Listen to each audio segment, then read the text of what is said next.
Welcome to my class. नमस्ते student. बच्चों, आज हम कक्षा 10वीं के पाठ्य पुस्तक क्षितिज भाग 2 का अध्ययन करने जा रहे हैं, जिसमें हम चैप्टर नंबर 17 पढ़ रहे हैं और इस पाठ का शीर्षक है संस्कृति। संस्कृति इस पाठ का यह सेशन नंबर 3 है। अब तक हमने देखा कि संस्कृति एक निबंध लिखा गया है लेखक भदंत आनंद कौशल्य इनके द्वारा, और इनमें लेखक ने इस पाठ में संस्कृति और सभ्यता में क्या अंतर है इसके बारे में हमें बता रहे हैं। अब लेखक हमें क्या अंतर बताते हैं पाठ के अगले परिच्छेदों में हम पढ़ते हैं। लेखक कहते हैं कि एक संस्कृत व्यक्ति किसी नई चीज की खोज करता है, किंतु उसकी संतान को वह अपने पूर्वज से अनायास ही प्राप्त हो जाती है। जिस व्यक्ति की बुद्धि ने अथवा उसके विवेक ने किसी भी नए तथ्य का दर्शन किया, वह व्यक्ति ही वास्तविक संस्कृत व्यक्ति है, और उसकी संतान जिसे अपने पूर्वज से वह वस्तु अनायास ही प्राप्त हो गई है, वह अपने पूर्वज की भांति सभ्य भले ही बन जाए, संस्कृत नहीं कहला सकता। अब देखिए यहाँ पर लेखक हमें क्या परिवर्तन बता रहे हैं सभ्यता और संस्कृति में, कि जिस व्यक्ति ने संस्कृत व्यक्ति ने किसी नई चीज की खोज की है और वह खोज का उपयोग करने का जो अधिकार है वह उनके संतानों को अनायास ही मिल जाता है। लेकिन लेखक कहता है कि जो व्यक्ति जिसने वास्तविक रूप में उस चीज की खोज की है वह संस्कृत है, और या वही संस्कृति या वही संस्कृति है। लेकिन इसका अर्थ ये नहीं कि उनके बच्चों को हम संस्कृति कहें, हाँ उसे हम सभ्य या सभ्यता कह सकते हैं। देखो यहाँ पर लेखक कह रहे कि उसकी संतान जिसे अपने पूर्वज से वह वस्तु अनायास ही प्राप्त हो गई है, लेकिन वह अपने पूर्वज की भांति सभ्य भले ही बन जाए, लेकिन संस्कृत नहीं कह सकते, क्योंकि आविष्कार तो खोज तो पहले ही हो चुकी है, और खोज पहले होने के कारण उनके पूर्वज या जिसने खोज की निर्मित की है वह संस्कृत होगा, और उसके बच्चे जो पहले से ही निर्मित हो चुकी है, जो पहले से ही खोज हो चुकी है, ऐसे वस्तुओं का उपयोग कर रहे हैं। इसलिए उसे हम संस्कृत नहीं कहेंगे, बल्कि हम उसे सिर्फ सभ्य ही कहेंगे, क्योंकि वो इस्तेमाल कर रहे हैं। उन्होंने इसमें कुछ खोज किए हैं नहीं, उसमें कुछ आविष्कार किया है उन्होंने नहीं, पहले तो खोज उनके पूर्वज ने किया है। इसलिए पूर्वज जो व्यक्ति जिसने निर्मित की है वह व्यक्ति संस्कृत कहलाएगा, और जो उनके बाद के लोग इसका प्रयोग कर रहे हैं वह सभ्य कहलाएंगे। अब यहाँ पर लेखक ने एक उदाहरण के द्वारा हमें समझाने का प्रयास किया है कि न्यूटन ने गुरुत्वाकर्षण के सिद्धांत का आविष्कार किया है। अब हमें सबको पता है गुरुत्वाकर्षण सिद्धांत के बारे में पता है, ग्रेविटेशनल थ्योरी आपको सबको पता है। अब देखिए न्यूटन, इस थ्योरी के साथ हमेशा न्यूटन का ही नाम क्यों लगाया गया है, क्योंकि वह उन्होंने भी देखो सर्वसामान्य चीज को सबके सामने बताया है, लेकिन उस पर विचार विमर्श सिर्फ न्यूटन ने किया है। अब सबको पता है, आमतौर पर सब लोग देखते हैं कि फल नीचे ही गिरते हैं, हम हर पर नीचे गिरते हैं, लेकिन उस पर ऑब्जर्वेशन किसने किया, उस पर संशोधन किसने किया, वह बात सबसे पहले किसने बताई सारे संसार को, इससे ज्ञात किसने कराया, न्यूटन ने, कि जिस प्रकार से ऊपर से कोई भी चीज नीचे गिरती है तो उसका अर्थ क्या है कि पृथ्वी में कोई ना कोई गुरुत्वाकर्षण तत्व है, इसलिए ऊपर फेंकी गई चीज हमेशा नीचे ही गिरती है। तो यह आप देखो उसमें बहुत सारा खोज निकाली गई है, लेकिन सबसे पहले इस संशोधन की खोज के बारे में जानकारी केवल और केवल मात्र न्यूटन ने की थी, इसलिए वह इस थ्योरी का या इस सिद्धांत का आविष्कार करता है। न्यूटन ने गुरुत्वाकर्षण के सिद्धांत का आविष्कार किया, वह संस्कृत मानव था, और देखो सबसे पहले उन्होंने गुरुत्वाकर्षण सिद्धांत का खोज की, इसलिए वह संस्कृत मानव थे। आज के युग का भौतिक विज्ञान का विद्यार्थी न्यूटन के गुरुत्वाकर्षण से परिचित है।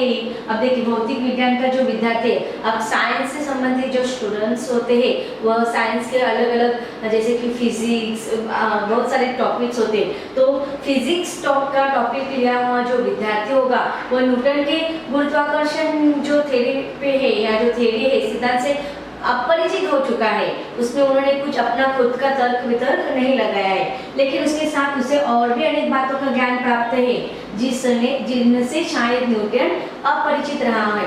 अब देखिए आज के युग में खोज तो न्यूटन ने की, लेकिन आज हम देखते हैं कि तकनीकी खोज के वजह से, वैज्ञानिक खोज के वजह से, संशोधन की वजह से आज के भौतिक शास्त्र के जो विद्यार्थी हैं उनको तो और भी ज़्यादा जानकारी मिल चुकी है, जो जानकारी उस युग में न्यूटन को नहीं थी। अनेक बातों का ज्ञान प्राप्त हो सकता है, उनके पास माध्यम भी है, वह पुस्तकों को पढ़कर ज्ञान प्राप्त कर सकते हैं या नेट पर सर्च कर बहुत सारे ज्ञान को प्राप्त कर सकते हैं गुरुत्वाकर्षण के बारे में। लेकिन ऐसा ज्ञान आज बहुत सारे विद्यार्थी को इतना ज्ञान है जो कि न्यूटन को उस समय नहीं था। ऐसा होने पर भी हम आज के भौतिक विज्ञान के विद्यार्थी को न्यूटन की अपेक्षा अधिक सभ्य भले ही कर सकते हैं, पर न्यूटन का जितना संस्कृत नहीं कर सकते। क्योंकि भले ही आज का भौतिक शास्त्र का विद्यार्थी अर्थात फिजिक्स का स्टूडेंट्स भले ही न्यूटन से ज़्यादा ज्ञान रखता होगा गुरुत्वाकर्षण से संबंधित या दूसरे वैज्ञानिक तथ्य से संदर्भित, फिर भी हम उस विद्यार्थी को न्यूटन से तुलना नहीं कर सकते, क्योंकि न्यूटन क्या है, उस थेरेपी का या उस सिद्धांत का निर्माता है और वह संस्कृत है। लेकिन भले उस विद्यार्थी को हम सभ्य कर सकते हैं, लेकिन उसको हम संस्कृत नहीं कर सकते हैं।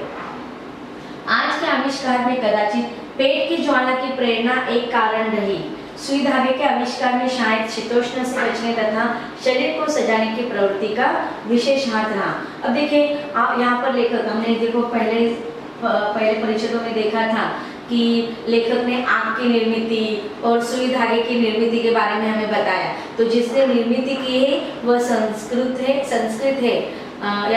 है और जो इसका उपयोग कर रहे हैं या जिसकी निर्मिति हो चुकी है उसे हम सभ्य कहेंगे। अब यहाँ पर लेखक कहते हैं कि आग और सुई धागे की निर्मिति के पीछे क्या कारण रहे होंगे, उसके कारण के बारे में हमें लेखक बता रहे हैं कि आग के आविष्कार के पीछे किसकी प्रेरणा रही होगी उस समय के लोगों को। पेट की ज्वाला, आप देखिए उस समय भूख लगी होगी और कच्चा मांस, कंदमूल खाने को उस समय के लोगों को जमता नहीं होगा, उसमें न ही स्वाद था और सेहत का भी तो प्रश्न रहा होगा। लेकिन जब उन्होंने देखा कि अग्नि की खोज के बाद अन्न पकाकर खाने में स्वादिष्ट भी लगता है और उससे सेहत भी अच्छी रहती है, तो इस प्रकार वह आग की निर्मिति इस संसार की बहुत बड़ी या महत्वपूर्ण आविष्कार रहा है। और इसीलिए तो मनुष्य को देखो उन्होंने अपने बौद्धिक क्षमता का प्रयोग किया और इसीलिए मनुष्य को पशु से अलग माना जाता है। अब पशु देखते हैं हम कि कच्चा मांस खाता है, लेकिन मनुष्य नहीं। अब जब जैसे ही अग्नि की खोज निर्मिति हो गई, उसने अन्न पकाकर खाने की शुरुआत कर दी। तो इस प्रकार पेट की ज्वाला की प्रेरणा जो है वही आग की निर्मिति में महत्वपूर्ण है। उसी प्रकार देखो आग के द्वारा जब हम ठंडी के दिनों में भी आग का प्रयोग करते हैं, क्यों? ठंडी से बचने के लिए। उसी प्रकार सुई धागे की निर्मिति के पीछे भी तो कुछ ना कुछ प्रेरणा या कारण रहे होंगे। ऐसे कौन से कारण रहे होंगे? तो लेखक कहते हैं कि सुई धागे के आविष्कार में शायद शीतोष्ण से बचने और शरीर को सजाने की प्रवृत्ति। अब देखिए शीतोष्ण मतलब शीत अर्थात ठंड और शीतोष्ण दो अलग अलग शब्द से बना है। शीत और उष्ण, शीत का अर्थ होता है ठंडी का या सर्दी का मौसम और उष्ण का अर्थ होता है गर्मी का मौसम। अब देखिए मनुष्य को आज तो देखते हैं फैशन के युग में मनुष्य तरह तरह के वस्त्रों का परिधान करते हैं और इस प्रकार शरीर को सजाने की प्रवृत्ति यह प्रमुख कारण रहा होगा। फिर अलग अलग मौसम से बचाने के लिए, मौसम जैसे कि ठंडी के दिनों में ठंड से बचाने के लिए, सर्दी से बचाने के लिए, गर्मी के दिनों से उष्णता से बचाने के लिए मनुष्य ने वस्त्र पहनना आरंभ किया होगा और फिर इस अलग अलग वस्त्रों को सिलकर वह शरीर पर धारण करना आरंभ किया। तो इस प्रकार यह जो प्रवृत्तियां है वही आविष्कार के खोज में या निर्मिति में प्रेरक तत्व रहे। अब कल्पना कीजिए उस आदमी की जिसका पेट भरा है, जिसका तन ढका है, लेकिन जब वो खुले आकाश के नीचे सोया हुआ रात के जगमगाते तारे को देखता है तो उसका केवल इसलिए नींद नहीं आती क्योंकि वह यह जानने के लिए परेशान है कि आखिर यह मोती भरा थाल क्या है। अर्थात देखो यहाँ पर लेकर क्या कहना चाहते हैं कि आज हम देखते हैं कि मनुष्य की आवश्यकता ही उसको नई नई खोज की निर्मित बनाने में प्रेरक रहे हैं। मनुष्य के अन्न वस्त्र निवारा यह मूलभूत आवश्यकता है और इन मूलभूत आवश्यकता को पूरा करने के बाद वह नए नए तत्वों को खोज निकालने लगा। अब यहाँ पर उदाहरण लेखक ने दिया है कि खुले आसमान के नीचे सोया हुआ व्यक्ति जिसका पेट भी भरा हुआ है और अच्छे से पहनने के लिए उसके पास कपड़े भी है, लेकिन फिर भी आकाश की तरफ देखकर जो खुले आकाश के नीचे सोया हुआ रात को जगमगाते तारे को देखकर उसको नींद नहीं आती। क्यों नींद नहीं आती? क्योंकि वह जानने के लिए परेशान है कि आखिर यह मोती भरा थाल क्या है। अब अपने उसके आंतरिक मन में कुछ ना कुछ चल रहा है। हमारी सभ्यता का एक बड़ा अंश हमें ऐसे संस्कृत आदमियों से ही मिला है जिनकी चेतना पर स्थूल भौतिक कारणों का प्रभाव प्रधान रहा है। अब देखिए यहाँ पर लेखक क्या कह रहा है। अब यहाँ पर लेखक कह रहा है कि हमारी सभ्यता का एक बड़ा अंश हमें संस्कृत आदमियों से ही मिला है कि जिसका पेट भरा हुआ है, उसके पास खाने के लिए भी पर्याप्त भोजन है, फिर भी उसके मन में जो लालसा जागी हुई है वह उसकी चेतना पर स्थूल भौतिक कारणों का प्रभाव प्रदान रहा है।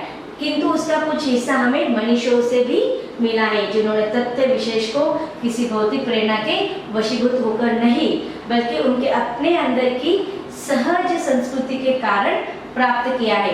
अब देखिए ऐसे जो मनुष्य है, जो विद्वान है, जो नई खोज की निर्मित के पीछे लगे हुए कि ऐसा क्यों वैसा क्यों, इसके पीछे क्या कारण है, और वही लालसा वही तृप्ति उनको उस खोज के आविष्कार के लिए प्रेरित करते हैं।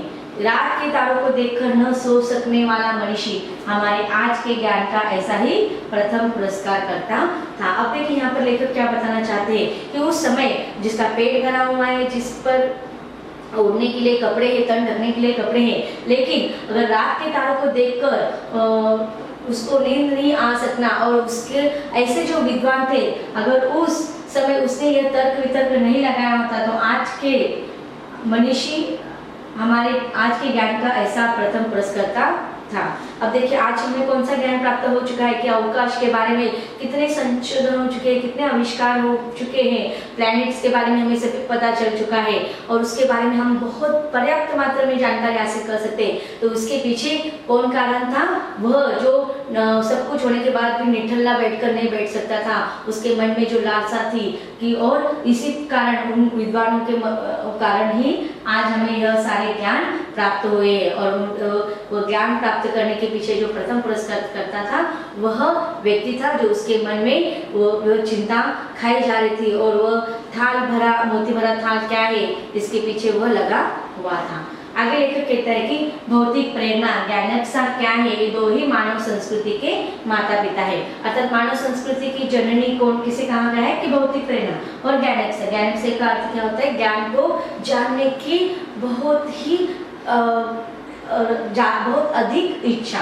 तो भौतिक प्रेरणा कि देखो आज हम देखते हैं कि हमारे इर्द गिर्द जो भी चीजें थी उस समय और आज भी, आज उस समय अगर वो चीजें नहीं होती तो उनमें उनके बारे में ज्ञान प्राप्त करने की इच्छा उन लोगों में, आविष्कारकर्ताओं में जागरूक नहीं होती। तो इस प्रकार मानव संस्कृति के माता पिता वह भौतिक प्रेरणा है और ज्ञानेच्छा है। दूसरे के मुंह में कोर डालने के लिए जो अपने मुंह का कोर छोड़ देता है उसको यह बात क्यों और कैसे सूझती है? अब देखिए यहाँ पर लेखक ज्ञानेच्छा, भौतिक प्रेरणा ये मानव संस्कृति के निर्माण के भाग कर है और उसके साथ साथ त्याग की भावना को भी महत्व बता रहे हैं कि यहाँ पर कि अपने मुंह का कोर, अपने हिस्से का खाना किसी और के मुंह का कोर छोड़ देता है, उसको यह बात क्यों और कैसे सोचती है कि खुद भूखा है लेकिन दूसरों के भूखों के बारे में सोचना यह बहुत बड़ी बात है। यहाँ पर आगे अलग अलग लेखक उदाहरण दे रहे कि रोगी बच्चे को सारी रात गोद में लिए जो माता बैठी रहती है वह आखिर ऐसा क्यों करती है। अब देखिए जो बच्चा बीमार रहता है तो बच्चा बीमार होने के बावजूद भी उसकी माँ दिन रात उसके चिंता में सोती नहीं है कब वो बीमार से बाहर आएगा। तो ऐसा क्यों? तो इसके पीछे माँ का अपने बच्चे के प्रति त्याग की भावना होती है, समर्पण की भावना होती है। अब आप आगे लेखक ने सुनते हैं कि रूस का भाग्य विधाता लेनिन अपने देश में रखे हुए डबल रोटी के सूखे टुकड़े स्वर्ण खाकर दूसरों को खिला दिया करता था। वह आखिर ऐसा क्यों करता है? आप लेखक के मन में प्रश्न आ रहे हैं कि इस प्रकार के पीछे क्या थी, क्या इस प्रकार त्याग की भावना होना आवश्यक है? तो इस प्रकार किसी भी आविष्कार में त्याग की भावना होना आवश्यकता है। तो बच्चों, अब तक हमने जो परिचय देखे हैं उन परिचयों में आए हुए कुछ कठिन शब्दों का अर्थ देखते हैं। कठिन शब्दों का अर्थ: शीतोष्ण, ठंडा और गर्म, निठल्ला, बेकार, अकर्मण्य, अंश, भाग, स्थूल, मूल, मनीषी, विद्वान, विचारशील, पुरस्कारकर्ता, प्रारंभ करने वाला, ज्ञानक्षा, ज्ञान प्राप्त करने की प्रबल आकांक्षा, कोर, ग्रास, टुकड़ा, तृष्णा, प्यास, लोभ, वशीभूत, अधीन। तो बच्चों, इस प्रकार हमें लेखक सभ्यता और संस्कृति में क्या अंतर है ये अलग अलग उदाहरणों के द्वारा बता रहे हैं। इसके आगे भी लेखक हमें अलग अलग उदाहरणों के द्वारा सभ्यता और संस्कृति में क्या अंतर है यह बता रहे हैं, लेकिन उसको हम पढ़ेंगे इसके अगले भाग में।